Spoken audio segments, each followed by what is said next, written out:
Hey guys, Aaron Cybertron Zhang here, and today I'm back with another episode of Road to Ranked, where I climb the online VGC 18 ladder and provide live commentary as I go. Lots of exciting stuff to talk about before we start this episode. First of all, sorry I was gone for the last couple of days. I was commentating the North American International Championships down over in Columbus. Thank you to Pokemon for inviting me to commentate that. That was a really fun event, and if you missed out on the games, you can check out the VODs linked below on Twitch and on YouTube. I did commentate Masters Finals as well as a bunch of really hyped top 8 sets, and of course Day 1 and Day 2 Swiss, so that was really exciting. My brother actually made it to Day 2 over in Masters and finished, I think, 21st, so I was pretty proud of him. That was really cool to see as well, since it's his first year in Masters. Second of all, I have a really big announcement to make. If you haven't seen on Twitter or Instagram already, I actually am now part of Panda Global, which is an esports team. Me and Wolfe signed with them, and we're basically going to be representing them in Pokemon VGC. And I'm super stoked about this because, first of all, Panda's a really incredible organization. I really love their owners. I love all their players that they have. And, you know, I know a couple of the players that they have already before even joining the organization, and they just have, like, such a stored roster in so many different games, like Super Smash Brothers, both Melee and 4, Street Fighter, Hearthstone, just to name a couple. So I'm really excited to be joining them. I'm actually wearing the jersey, as you can see. And they actually wrote an article about why they got into VGC and why they picked up me and Wolfe. So if you want to learn more about that, check it out in the description below. Basically what this means is I'm going to be able to attend more events in the upcoming season. So I'm going to be competing a lot more and hopefully making a run for Worlds. So thank you to them for joining the Pokemon scene. I probably will talk about it a little bit more in the future, but I'm really excited for this opportunity, and yeah, you can learn more about it in the description below. We're also doing a giveaway, so if you're interested in that, check it out. And overall, I'm really hyped because this means I will be competing more, and now that I've gotten accepted into my second university back in New York at Columbia, I don't have to worry as much. I mean, I'm still going to focus on academics, obviously, but I was working towards this one goal for so long, and now I finally gotten it, so I'm glad to be able to maybe focus a little bit more on Pokemon now. We're going to get this episode kicked off, though. I'm still going to use the Drifloon Mega Blastoise team just for a little bit longer. I actually might try out some QR code teams from US Internet, so if you guys are interested. And yeah, as always, if you guys enjoy Road to Ranked, please share support by leaving a like in the video. I'd really appreciate it. Really interesting team to get this one started. There's a Lopunny, 2 Tapus, Mega Gengar probably. Although actually it could be regular Gengar if it's Mega Lopunny, which it should be, Landorus and Incineroar. So a bunch of fake out options. I think I still like Drifloon the most here. Blastoise is really good. That's not Drifloon, that's Bulu. It's not what I want to lead with at all. Drifloon, Bulu. I think I'll just go with Bulu Blastoise here. Amoonguss is not bad, especially for Sludge Bomb damage, but the Incineroar is kind of scary. And of course Lele. So I'll go with these 4. The typical 4, but they do make the most sense on this team. Anyway, yeah. So like I was saying, through Panda, I should be able to attend more events this upcoming season. I'm back on the East Coast, and there are actually more events on the East Coast as well, so looking forward to competing more. And, you know, I'm still going to try to commentate if they invite me to do some of the more international events. That would be really exciting. I didn't get to go to Brazil this last season to commentate, so if they invited me to do that, or Oceania again, I'd really love that. But of course, that's up to Pokemon. And when it comes to Worlds this year, I actually didn't end up competing enough to qualify, so hopefully Pokemon invites me to commentate. You know, I should be there regardless, but yeah, next season I'm looking forward to really getting back on the grind, because this season I didn't really play very much at all. And part of that was because of academics, part of it was me. I think this format's actually really fun. I just was focusing on a lot of other stuff, career development and in real life stuff.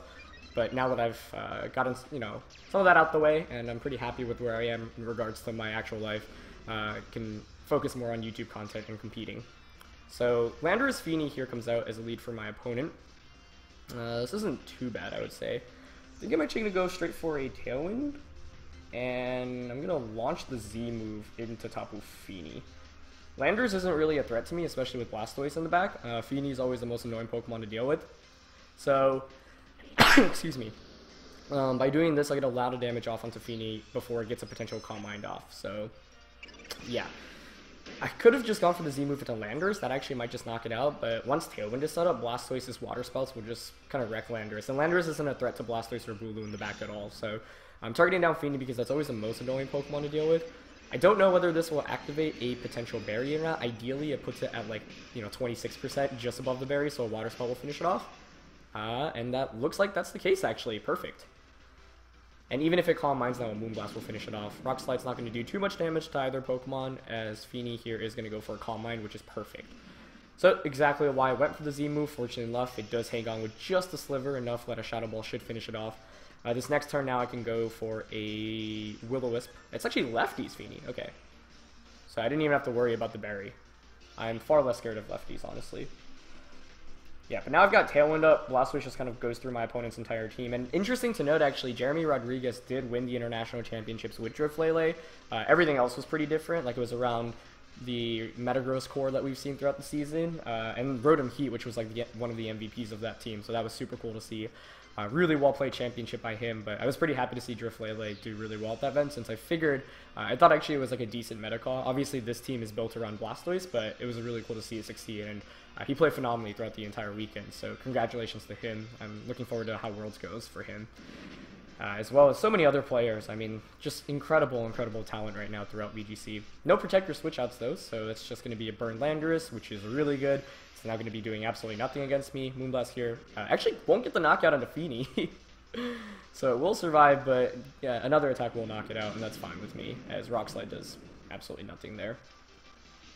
And Feeny here will go for a Moonblast. It's going to target down the Lele, which is actually what I prefer for it to target, although actually it doesn't even come close to knocking me out. So yeah, it's pretty bulky Tapu Lele, or Tapu Feeny, obviously. It's still fine though. It's just kind of annoying because I haven't been able to switch in Blastoise, but once Blastoise does come in, and the fact that Feeny and Landorus are so weak, I feel pretty good about my position. So another Rock Slide shouldn't knock out Drifloon. It might knock out Lele. I prefer for it to, but I actually think I'll hang on with a little bit of HP. I'm just going to launch a Moonblast into Feeny and a Shadow Ball into Landorus right now. And yeah, I meant to say this earlier. I kind of just jumped into the video, but thank you to everyone who has supported me, really, for, you know, as long as you guys have. Being part of an organization like Panda is really cool, I think, and it means big things for VGC. There are a bunch of other players that have been sponsored. Sekion is sponsored by Giants, and he's a really great player over from Spain. As Landorus actually ups for the U-turn finally, so gonna switch out. And Lele actually hangs on. I would have preferred for it to faint, but that's fine. And I just really appreciate the support you guys have shown, whether it's been more recently or throughout the older days. I know YouTube for me, I haven't been really as active as I would have liked to. I'd say this last year, but really like last couple of years, where like I was super active back in VGC 2015. That was probably my most active year, so I'm looking to replicate that maybe this upcoming season, as we're going to see Incineroar and Gengar come out. So as you can tell, Blastoise kind of just sweeps through everything at this point. It's the last turn of Tailwind, so what I'm going to do here is double up into the Gengar slot. If it protects, then Incineroar gets a knockout, but I get a free switch into my Blastoise. And then I can kind of just click Water Spout because Gengar won't be able to do enough to me. Even if you Sludge Bomb me, Water Spout should still... I don't know if it'll knock things out. This is still kind of a scary game, I guess. I've been talking a lot. Incineroar just goes for a Fake Out, actually. So, gonna knock out the Lele. Gengar's not a Mega Evolution either, so probably Sash. But if it is Sash, that means Bulu and Blastoise just win the game now because I'm probably going to lose my Drifloon. So then I can just come in and Woodhammer Water Spout, and there's no counterplay to that. Is Gengar actually ups for Thunderbolt? Maybe predicting a Blastoise switch in? Okay. Either way, it does get the knockout. Thunderbolt Gengar, kind of fun. Kind of a throwback to singles back when I played way back. Also can allow you to hit, obviously, things like Gyarados for one-shots, but not exactly the most common move on Gengar. I mean, I like something like, you obviously want Shadow Ball, Sludge Bomb with the Sash variant Protect, and then typically something like Will-O-Wisp, Icy Wind, Taunt. So interesting to see the Thunderbolt. But now Bulu can just come out, and I can just go for... I try to Mega Evolve there. I'm just gonna Horn Leech, Gengar, Mega Evolve, and Water Spout. And that should be game here. Especially with Landorus Burn in the back, it won't do any damage to Blastoise and the grassy terrain, so Earthquake's doing absolutely nothing. But like I was saying, yeah, thank you guys for supporting me throughout. Like I said, I know I haven't been as active as I would have liked to. I've been focusing on a lot of different things in life, but it's cool that I've been doing YouTube for almost, I think now it's around 4 years, which is really crazy to me. Like, I started in VGC 2014, and here we are in 2018. And when I started, I never really planned to, you know, have specific goals with it, but now that, you know, 100,000 subscribers feels kind of reasonable, I think that's definitely what I'm shooting for, and in general, obviously, just to help grow the general VGC scene as well. So, You know, being part of Panda means I can play in more events, but also means that I can partner with them to maybe run some more tournaments and just do more stuff for the community. No protects here, which is even better for me. I don't know if AV Incineroar can survive from a Water Spout. I was thinking maybe if it can, then you protect Gengar. Water Spout doesn't become single target. Now it's just single target, which should absolutely decimate the Incineroar, which it does. And then Landorus will come out. So really straightforward game here. I think ultimately being able to do so much damage turn 1 to the Tapu Fini, setting up Tailwind was really good, and then Blastoise, Bulu were like the 2 perfect Pokemon to have in the back to close things out. So yeah. Not too crazy here, but everything going pretty much the way I expected it to or wanted to too. Lopunny could have been a little bit scary just because of its ability. Could maybe fake out the Drift Bloom, but I felt pretty comfortable about this game from Team Preview. And it's played pretty much like how I've expected it to. It would have actually been better if, for example, the Tapu Lele went down earlier, if the Moonblast had knocked me out, for example. I did get a special attack drop there with the Moonblast earlier, so yeah, had my Tapu Lele actually gone down, then I could bring in my Blastoise, set up Rain Dance, Water Spout, and my opponent didn't have any water resists other than the Fini, but I chunked down Fini so much immediately that wasn't a concern. So pretty free Z move that turn 1. I knew I was going to be faster with Lele because of the way the abilities worked out. And I don't mind losing Lele there if it means a free switch into Blastoise. The only downside is if Fini protects, but I think it's very rare that a Fini protects in front of a Driftbloom and Tapu Lele because it often feels like it's in a pretty comfortable spot. So we do get a win there, and we are just going to look for our next opponent today. Otherwise, I really do hope that you guys got to tune into some of the games from the North American stream, as we're going to find a Japanese opponent for our next opponent. That was a really, really fun tournament, I thought. A lot smoother than a lot of events that we've had in the past, and overall was a blast to be part of. So I had a lot of fun. This next team is really interesting. There's a Como, which is obviously always scary. I think Drift Lele is definitely the way to approach this still. One thing that's interesting is I can actually prevent Como from Z-moving if I switch in Bulu and I have Lele out. If I have like double Fairy, it actually completely negates the Z-move, which could be an interesting option. Blastoise also wrecks my opponent with 4 Pokemon weak to water, especially if I get the rain up. So I definitely want those. I don't think I want a Moongus here with 2 fire types. I don't know though, you actually could make an argument for it. I feel like Bulu is the better option, although that doesn't do too much damage to the Como, whereas Hydreigon does. Hydreigon is a little bit tempting here just because of Draco Meteor. It's just that Bulu matches up quite nicely, obviously, against Landorus and now Ego. Okay, from my opponent's perspective, who would I take? I think I would take Charizard, Koko, Incineroar. And probably Como. Actually, maybe the now Ego as a lead. I'll go with Bulu instead. Yeah. I feel like I can shut down Como. I mean, Tailwind Protect, even if it sets up, I can just Z-move it. Or just Moonblast even, actually. The main issue about Hydreigon is that it's slower than everything, so if I don't get Tailwind or if I'm playing outside of Tailwind, it's just going to kind of get wrecked, whereas Bulu at least gives me options even outside. I can Stone Edge the Charizard potentially as well, Wood Hammer the now Ego or Landorus, so it gives me options outside of Tailwind. It's going to be Charizard Koko coming out here. Okay. This is definitely kind of scary because of the fact that Koko could Z-move. But I think it's still okay. I'm going to definitely Tailwind turn 1. What I'm worried about is Koko Z-moving Drifbloom and Charizard Tailwinding as well. So I'm going to go for the Z-move. Who do I want to knock out? That's the question. I think Charizard, because that paves the way for Bulu a little bit better, and I can just one-shot Koko. So yeah, I'm just going to Tailwind and Z-move Charizard. The worst case here, which I'm expecting, is Koko Z-moving Drifbloom to knock me out and Charizard setting up Tailwind. But even then is fine because then I get to bring in my Bulu, which is Scarfed. Unless it's Scarf now Eagle in the back, which could be bad news for me. If Charizard here doesn't go for a Tailwind, then I think I'm in a really good spot. And I don't know if it even has it, but most Charizards do like to carry Tailwind. Either way, I gotta go for it just to match my opponents. Koko Volt switches. Okay, that's already a good start. I might even be able to survive a Heat Wave. If for some reason, like, if this isn't Max Speed Charizard, or if it isn't EV Outspeed Lele, that would be really good for me, especially because I didn't target down the Incineroar slot. So let's see, because if I could just knock out this Charizard, I mean, even if Tailwind goes up now, it's fine. Like, the fact that Drifloom didn't go down means I can get a Rain Dance off. And I get the Z move. Oof. At this point, I'm expecting Charizard to hang on. But this means that it is not, like, timid max speed Charizard, and that's good to know. Especially because this means, like, if I knock this out and I get Tailwind Pressure, like, that's just so good for me, because then I can also just set up a Rain Dance, and then Blastoise can just click the Water Spout button. So regardless, this turn is already way better than I already expected it to be. And I do get the knockout. Oh, that's so good. Yeah, that's incredible. Because now you bring out Coco, you probably have to fake out Tapu Lele. And I can just go for a Rain Dance. And then Blastoise comes in if you knock out the Drifloom and just clicks Water Spout. And the best thing is if Como comes out right now, you actually can't fake out Tapu Lele either. So that was almost an ideal turn 1. Pretty much an ideal turn 1, other than like Coco staying in. Now I need to make sure that my opponent does not set up the Como. It's the one way I could lose this, I think.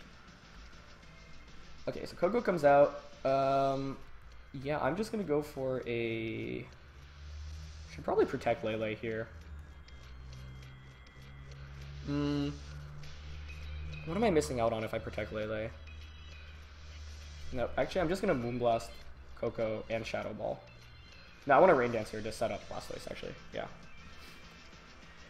Maybe predicting Lele would have been better, but I don't want Drifloom to go down and me to not get any damage off. Although I suppose if Drifloom went down, I actually want Lele to go down. That's why I'm not protecting it here, because I want that free switch into Blastoise. No protects or switch outs. Okay, interesting. Or fake outs, sorry, I should say. This is interesting then. I shouldn't knock out Coco here. My opponent could get a double knockout if you Z move and knock off. But I actually crit the Moonblast, which is kind of unfortunate for my opponent. That's a big one there. As instead of actually U-turns into Lele. Oh, that's a good U-turn. This is kind of scary now. Like, that crit actually hurt me, I think, because it probably would have Coco would have knocked out one of my 2 Pokemon. You bring out Como. Yeah, like, this gives my opponent a free switch in to set up, so that crit's actually, that hurts. I'm not a fan there. I'm not a fan at all.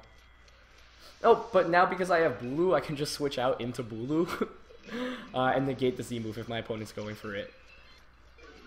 So you rarely ever see this mechanic work out, but I think it might actually happen here. So I'm just going to launch Moonblast into Como. If you're my opponent, you're thinking, oh, easy play. I just go for the fake out into Tapu Lele and Z move. Oh, no, my opponent just forfeits. I really wanted to see the Z move come out. Like, I don't think you should forfeit there if you're my opponent, because if I don't have Bulu in the deck, maybe you can still win. So basically, the reason why I thought that crit hurt was like, okay, Moonblast shouldn't knock out Coco.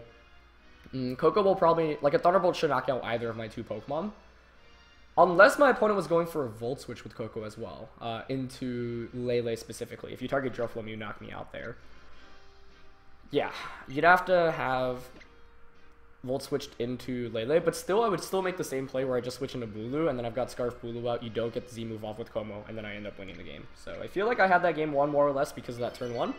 Hard to say for sure, but I was definitely in a pretty good spot. Third game today, Chalk Team. Very standard. We've played against a bunch of these on Road to Ranked already. You guys have kind of seen the whole shebang. I always hate playing best of 1 against Chalk, as you've seen in previous episodes. Paul Chua, by the way, did get top 4 at US Internets with, or North American Internets with Chalk. So definitely a strong team. I think I'll go with my typical Driflele, Blastoise, Bulu. Unfortunately, yeah, not really flexing my picks today. Hydreigon's always interesting to consider against Chalk, mainly, but it's always like Feeny is just such a big threat, and I hate bringing Amoonguss if I don't know the item. I think in best of 3, you can make a huge argument for Hydreigon or Amoonguss, but in best of 1, it's really difficult too. So, yeah. And we've had some really good games against Chalk though, so this should be a fun one. This team is definitely really strong. I think, like, obviously, I expected it to do well at North American Internets, and Paul Chua, one of the best, if not the best North American player with this team composition. No surprise, like, he made it as far as he did. It's really strong, but I don't think it's as powerful as it was back in 2015. And 2015 was interesting because a lot of players actually didn't even know how good, like, this core really was, and then obviously the World Championships happened. but it still definitely has its weaknesses. Kartana does add a lot to that composition, as well as the Fini, though. Kangaskhan Kartana lead for my opponent. Okay, this is interesting. There are so many mind games immediately.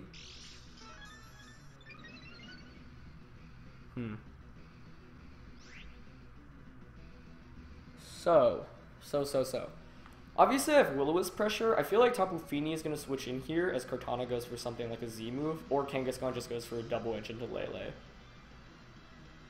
So my safest play really is to just Tailwind Protect. I'm just scared of scrappy Kangaskhan. And Protect Fake Out is so obvious that I want to just aggressively attack with Tapu Lele turn 1.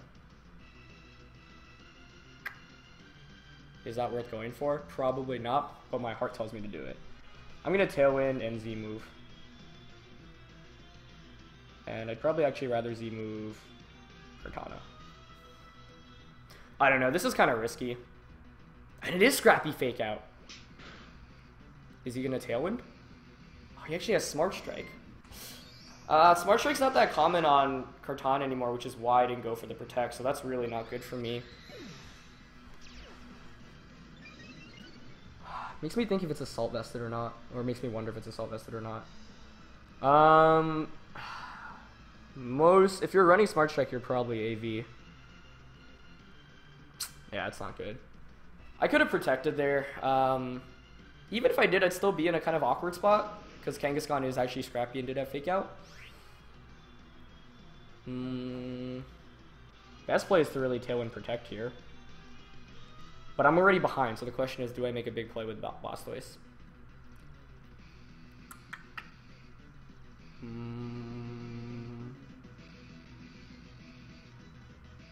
I don't know, but based off the fact that my opponent just kind of aggressively attacked there, I want to say no. But the thing is, if I got a Water Spout off at full health, that would be so huge right now. I'm playing it safe here, though. I don't want to risk it. Okay, Kangaskhan switches out, probably into Fini. Yep. This game still isn't over, even though I'm down. Like, we've seen that I can definitely pull it back against Chalk, but yeah, I wasn't expecting, like, almost all Kartanas, especially all the one we saw in NA Internats, were like Z-move with Tailwind, or a lot of substitute Figi Berry variants, actually, but none with Smart Strike. But Smart Strike have really good counter specifically against things like Tapu Lele. Okay, so I played it safe this turn. We'll see if that comes to bite me in the butt. Okay, he does Leaf Blade into Blastoise, which at least is a start. I'm going to go for the Shadow Ball here. I do think this is Assault Vest Kartana. If it can take a Shadow Ball and a Water Spout, that'd be really bad. So I might want to just double up with the Shadow Ball Ice Beam. Yeah, I think I gotta. I can't risk losing Blastoise right now. Kartana could switch out, and it does, which is why I wanted a Water Spout, but it's Heatran coming out. Okay, so I know all my opponent's Pokemon now. Dang, Water Spouting there would have been really good. Special defense drop doesn't really matter too much. Yeah, this is still kind of scary.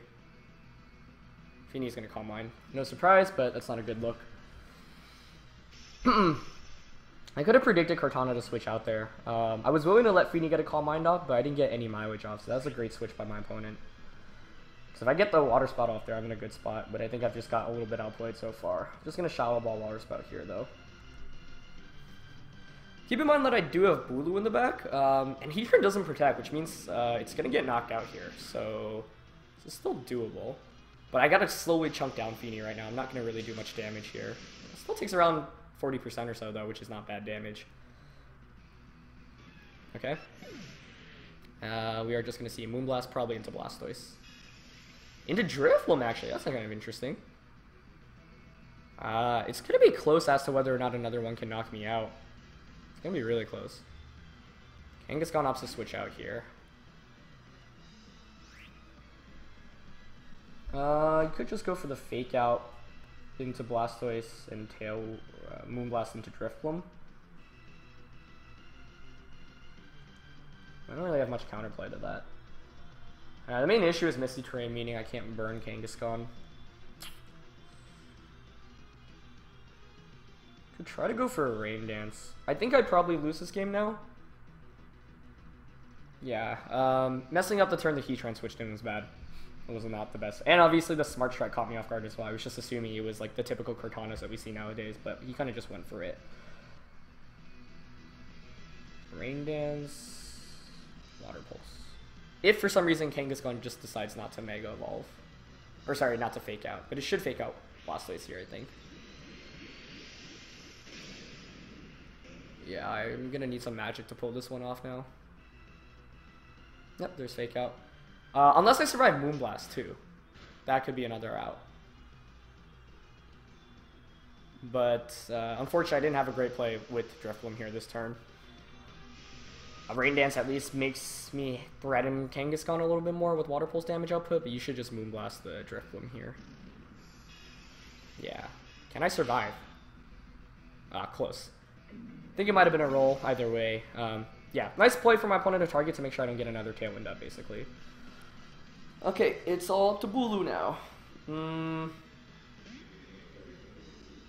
Yeah, I don't think I can pull this off because the Cortana does a Smart Strike. I'd have to crit Superpower twice. Even then, I don't think I could win. Is there another out I have? Crit Superpower against Kangaskhan. Ice Beam Freeze Feeny. I do have to lock myself into Superpower though, I think. Superpower and yeah, freeze and then crit the blue. I don't think I can win here, but that's my only out. Oh, Kangaskhan also has Protect. Okay, so Fake Out and Protect, which means it's probably just Double Edge Low Kick or Return Low Kick. Feeny's also faster than Blastoise, so yeah. I mean, this is the thing where I feel like I have a decent matchup against Chalk, but it's like not knowing what sets certain things are, like Cortana, for example, which makes things a little bit harder. Can we get a freeze? No. So that should be game.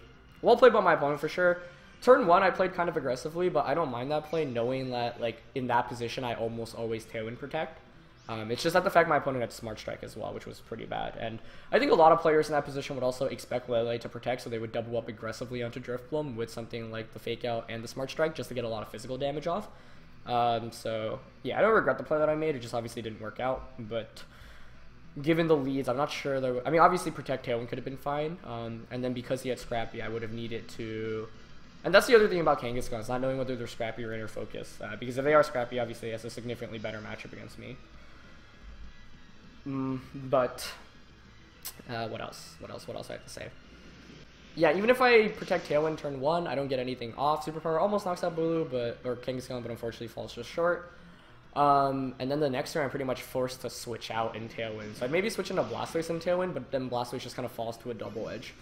One big play I could have made was going for the Water Spout. Obviously, the turn that the Heatran switched in, that actually would have been really big, just because it gives me an extra turn of Tailwind, basically. But I didn't call correctly that turn, because I anticipated that I was Assault Vest Cortana, and I wasn't sure if Shadow Ball Water Spout could knock it out. But I think I should have gambled a little bit more there and gone for it. So I think 2 plays I could have potentially made better. The main one being that turn. The turn 1 play, I don't think is the. I don't regret that too much. I don't know. It's still kind of risky though, so maybe I should have just played it safe. But the turn where I didn't Shadow Ball Water Spout Cortana, that's me not knowing my calcs too well. But so many Cortanas now are like super specially defensive bulky. Like I mentioned at Nationals, we saw a lot of ones that weren't Assault Vested, but they were all like max HP, almost max special defense. So very slow Cortanas with Substitute and Tailwind. But yeah, I'm guessing this is AV Cortana if it's running Smart Strike. Also could just be Smart Strike, Leaf Blade, Sacred Sword, Protect, like, you know, the old VGC 18 days or 17 days. But yeah, that was a pretty tough matchup just because I lost Lele immediately, which does get a lot of damage off against me. And then I always say if I have an extra turn of Tailwind with this team, it'd be so much better. But with something like Kangaskhan, which is Psycho and Fake On, that one I Protect as well, meaning that Tailwind would have been stalled out really quickly. I basically need to get 2 knockouts under Tailwind, and ultimately I only ended up getting 1, which was the main issue. But still, really fun games, definitely. I think all of them somewhat one-sided. I don't know, this last game I could have definitely played better, 1 or 2 turns, but that's why I do hate best of 1 against Chalk.